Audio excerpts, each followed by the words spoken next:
আসসালামু আলাইকুম। এটা বাচ্চাদের টিফিন বা বিকেলের নাস্তা হিসেবে এটা আমরা খেতে পারি। ভিজে ভীষণই রাখা ডাল মজাদার। নিয়েছি, এরপর একটা কড়াইতে ডালগুলো দিয়ে দেব। এটা আমি ধুয়ে নিয়েছি।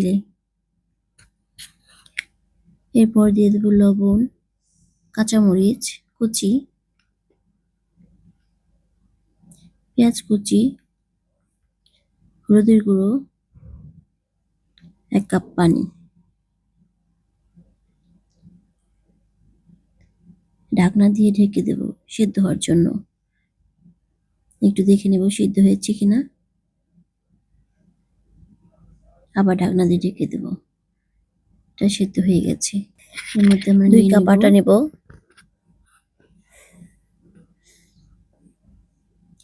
এরপর দিব স্বাদ অনুযায়ী লবণ, দিয়ে দিচ্ছি পরিমাণ মতো তেল।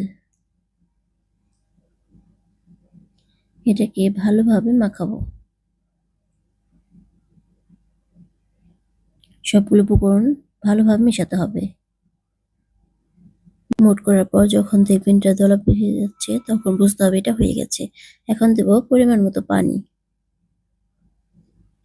পানি দিয়ে এটা মাখাবো।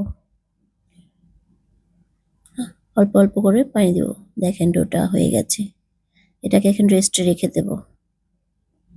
দিচ্ছি কড়াইতে তেল, দিয়ে দেবো পেঁয়াজ কুচি,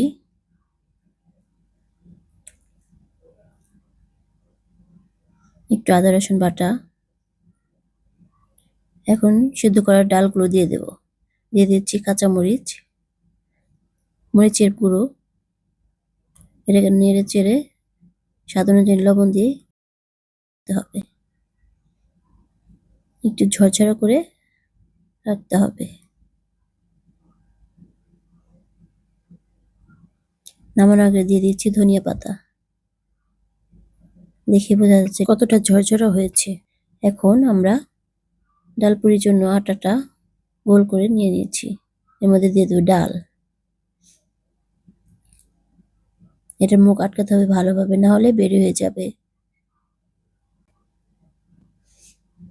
এরপর গোল রেখে লুচির মতো করে নেব। এরপর দিব কড়াইতে দিয়ে দেব।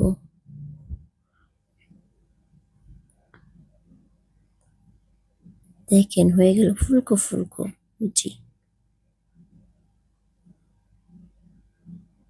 এপাট ওপাট করে এটাকে এখন নামিয়ে নেব।